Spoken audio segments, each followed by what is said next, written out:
All right. Good morning. Good afternoon to everybody here in the United States. Welcome to Headline Hits with LW. It is January 6th, 2022. Hope you all are having a great morning, great start to your afternoon.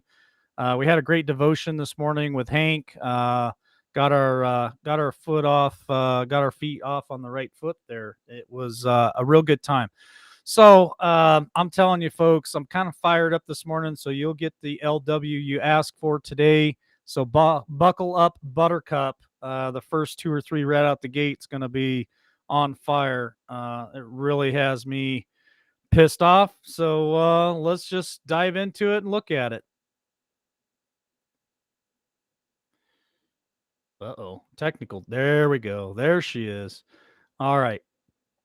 Uh, Let me pull this up.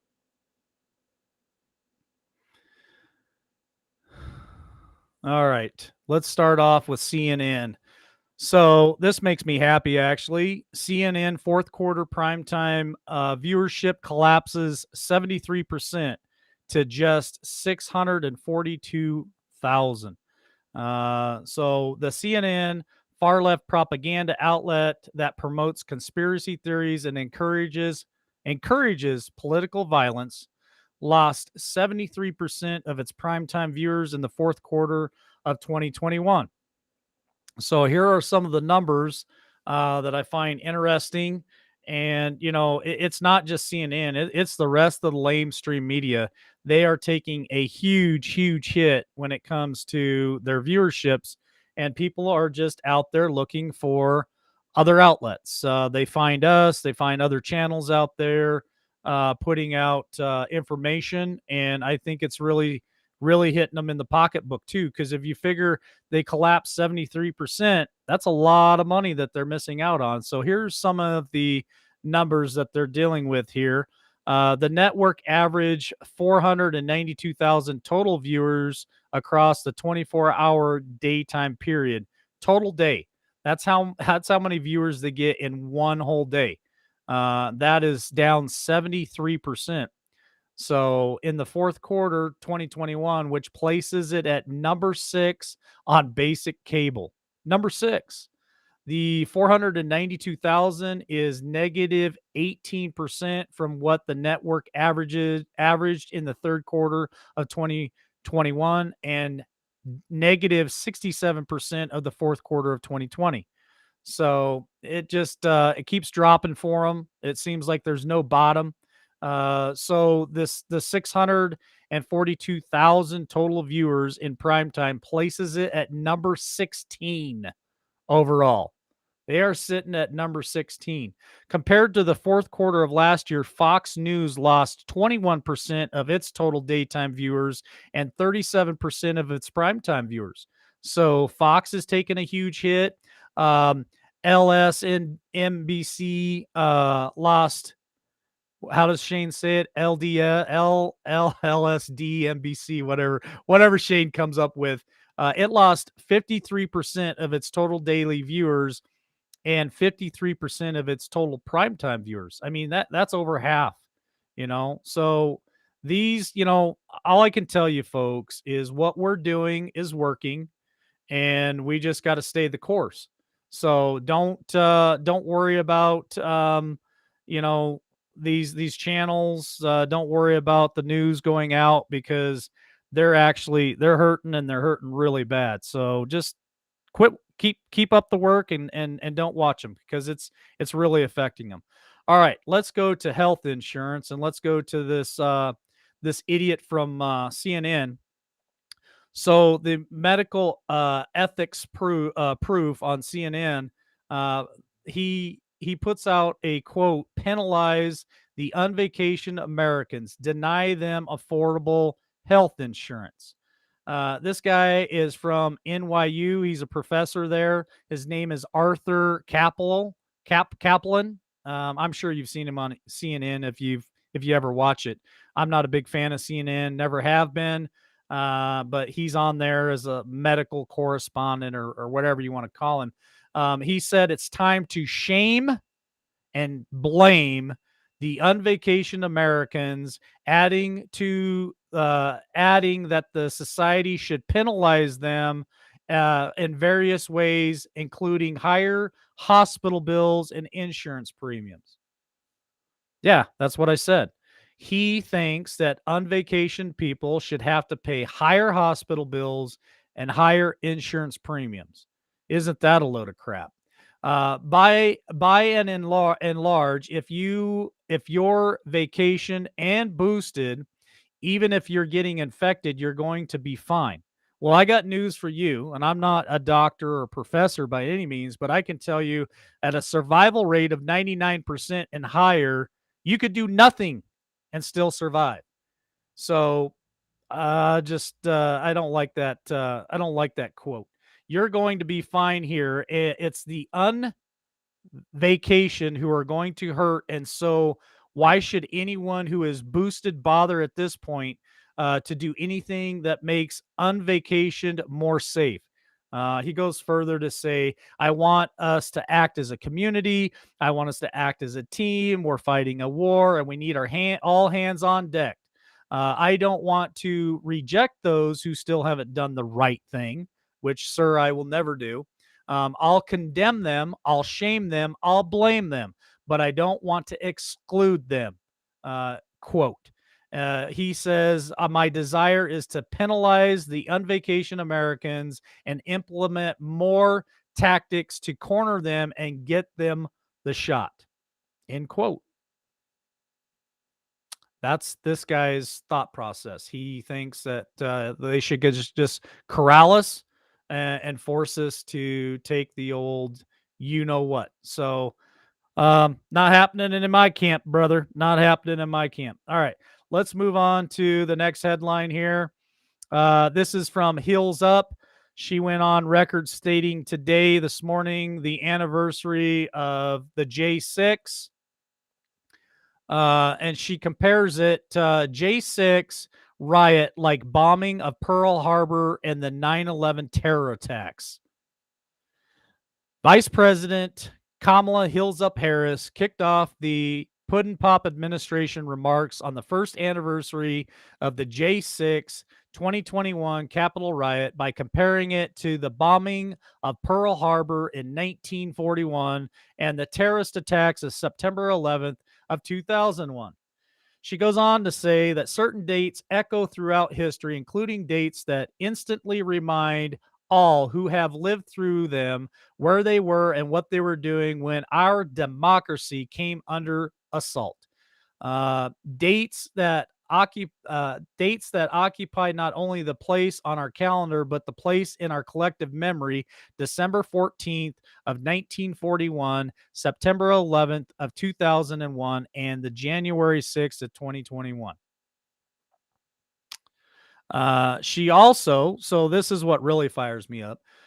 Hills Up, who participated in the BLM protests outside the White House on May 2020, just hours before rioters attacked police around the building, injured dozens, burned, looted. Uh, People got injured. I mean, it was a huge ordeal. One, nothing happened to those people, and I'm frustrated about it. But yet, those things that happened in 2020 goes blindly by. Nobody's even looking at it. Nobody cares about it. Nobody's talking about it but me and a couple other people. And she is now the VP of this country, and we're worried about J6. Are you freaking kidding me? You can't make this stuff up. You can't make it up.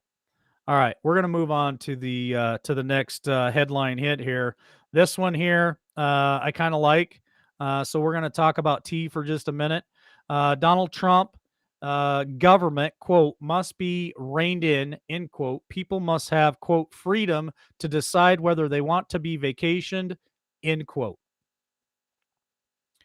The federal government must be reined in and allow Americans to exercise their basic freedom to decide what to do with their bodies in terms of getting vacationed for the Chinese sickness, said former president. And it just goes on to say, and I totally agree with him. It is our right. It is our choice. It is our decision. My body, my choice. Your body, your choice. If you wanna wear a face covering, by all means, put it on. If you wanna wear it for the next 20 years, by all means, kudos to you. I guess I need to buy some stock in face coverings because there's a lot of people out there still wearing them.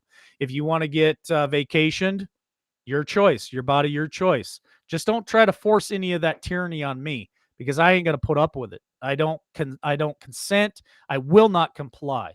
So he goes further to say that the Biden administration response to the sickness is getting worse every day. Every day. Biden being quoted that there is no federal solution. And I just reported this, I think it was last week.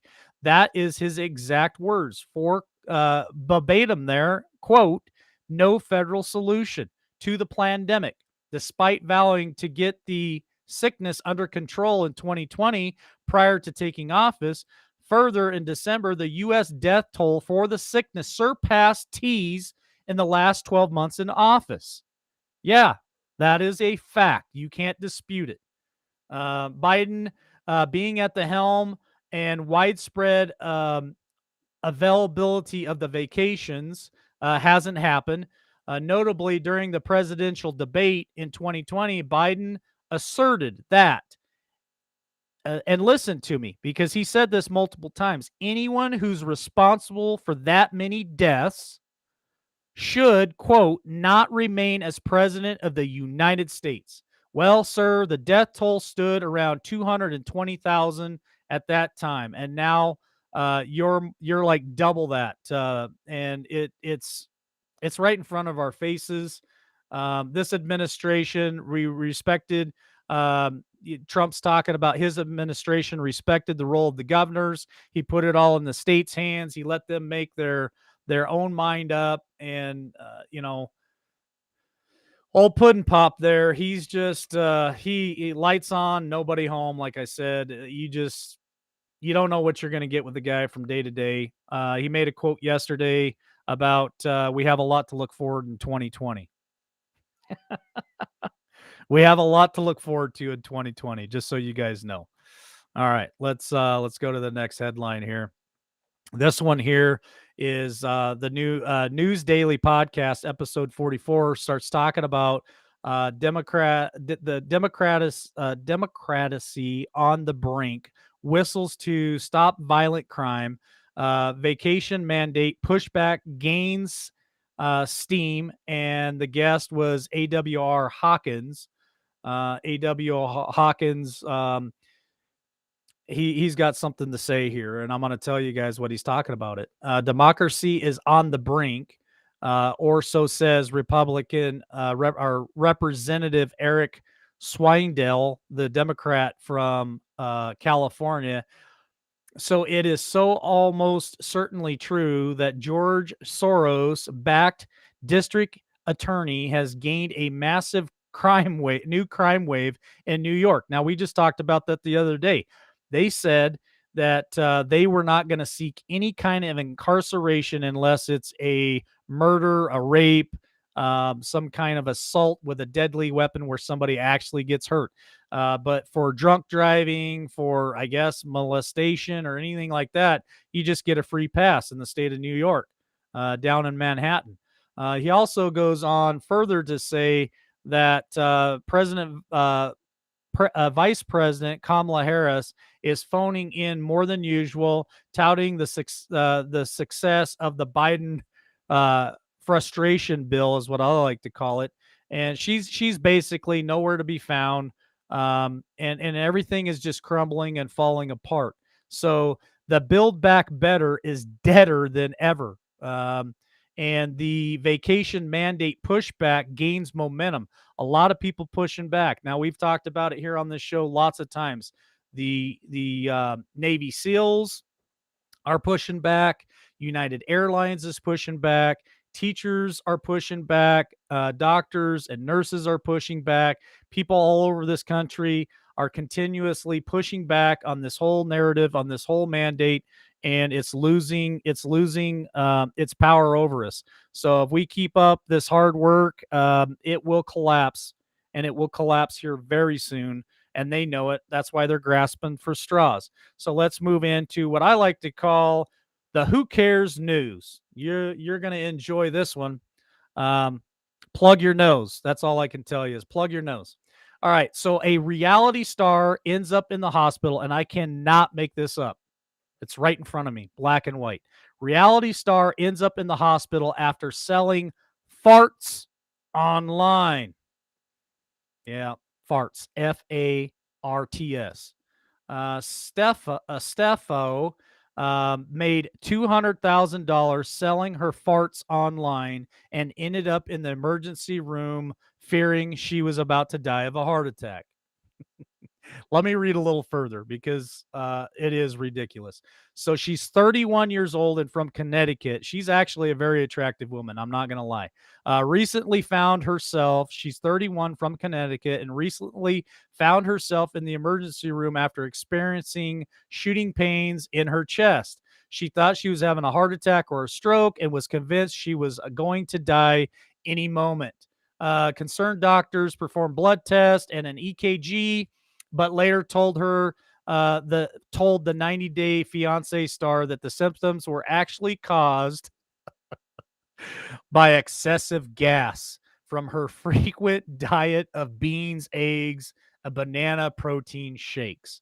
Uh, it goes further to say that she began back in November receiving requests from her adult content site, something called Unfiltered, for $1,000 a pop.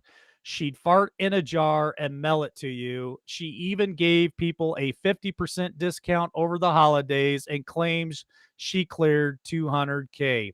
And that's in the Who Cares news. I wish I could make that kind of money, but it's not happening. So look out. Maybe I might have to look at other ways of doing it. All right, let's go to useful idiots. This one here kind of fires me up a little bit too. It's talking about old Billy Golden Gates and George Soros and how they use CRT advocates as useful idiots to co-opt America for their own purposes. So let's read a little further here. Um, they go into a conversation and they start talking about how these guys are using the critical race theory. And the interviewer says, well, the big guys at the top, such as Bill Gates and George Soros, are using the CRT advocates as useful idiots to further their own agendas.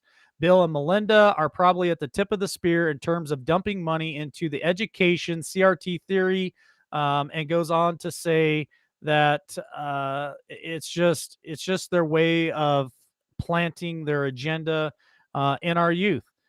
So the interviewer asks, "What's the problem?" Well, he goes on to say, "I've been saying this for years that the left, not liberals, but the left does not like this country." Now, this is the important part right here. A lot of people, even my colleagues on the right, conservative media, said that that's going too far when he said that, but we don't know that, is what they claim. And I think people are coming around to that idea. And I think that this is particularly why. And why people are starting to think this way is because, will they even admit that they really don't like this country? And that sort of point has been put out there more and more. And they're vigorous about it. They're on all kinds of interviews, putting it out there, saying how America is so horrible. It's racist. It's this, it's that. I truly believe that they do hate America. I truly believe they're here for one purpose and one purpose only, and that's to destroy America from within. And this guy is not wrong. I think he's hitting the nail right on the head. I think we all know it, and it makes us sick to our stomach.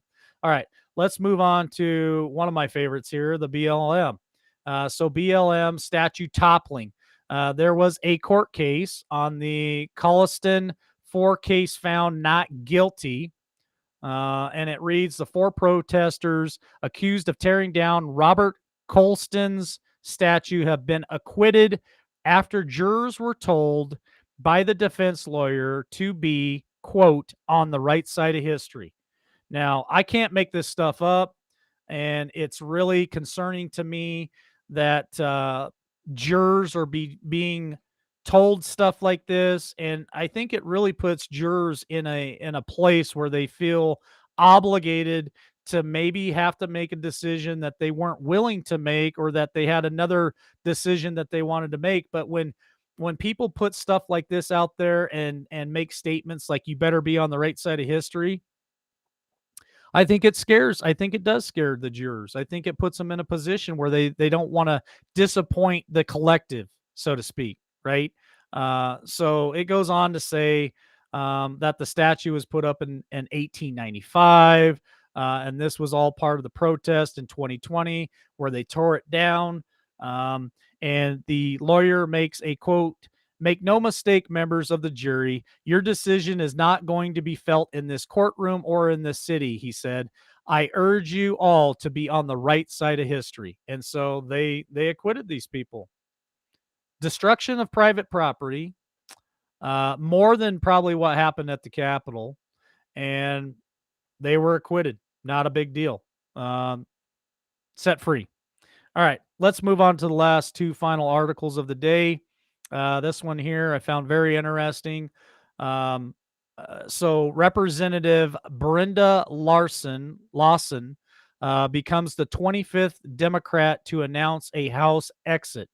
Okay, so I read into this, and she is a Democrat from Michigan, Minnesota. Retirement makes her the 25th Democrat to make plans to leave the House after the current term, thus putting more doubt on the White House Democrats' ability to keep the slimming majority after the midterm in less than a year. She goes on to say that the decision was personal.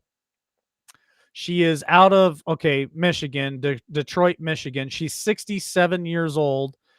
She's been in politics. Well, she's been a congresswoman since 2015, but she's had a 3 decades of political service. She says she loved the 30-year ride I've had, the challenges, successes, and the fighting for democracy. I have so much gratitude for the opportunity I've had.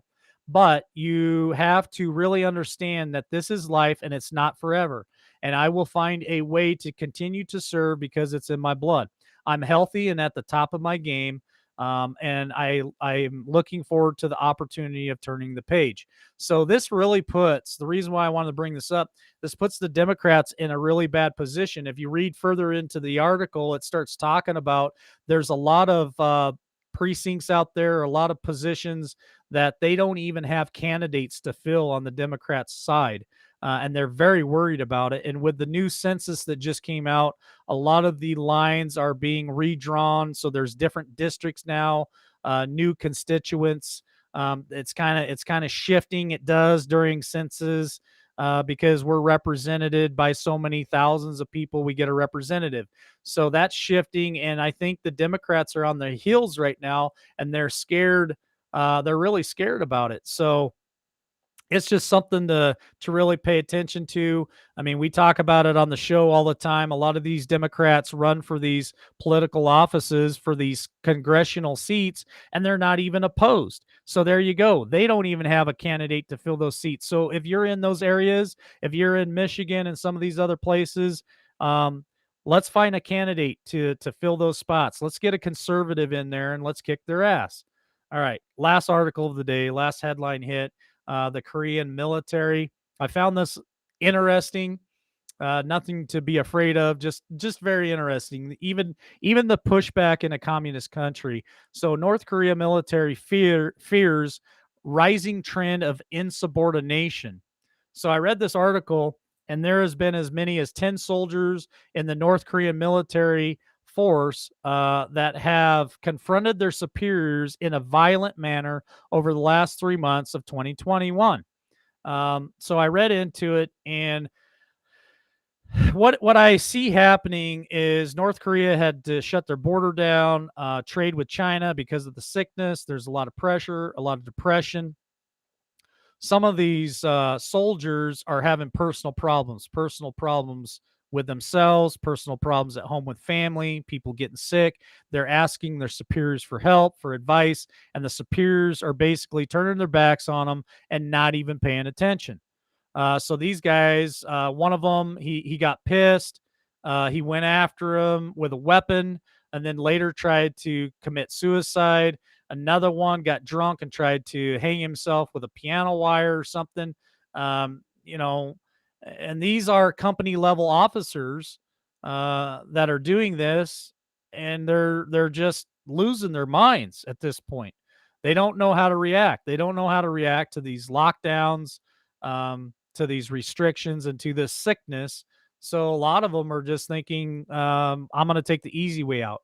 But before that, they've been attacking their officers, their superiors, and the North Korean People's Army is concerned about it.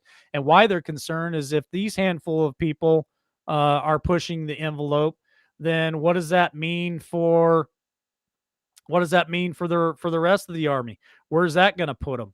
Is there going to be more insubordination? Is there going to be more people that are going to lash out? What happens if they get hundreds and thousands of them to do that? So I think it's pretty concerning for the military, and they're going to probably dive a little bit deeper into this and take a look at it. But it's really not my problem. I just thought I'd report it. So anyway, thanks for joining us today on Headline Hits. I hope you all have a great day. And remember, Ladies' Night tonight, 8 Eastern, 7 Central. Check us out. YouTube, Facebook, and Twitch. Liberty Warrior Nation. Later.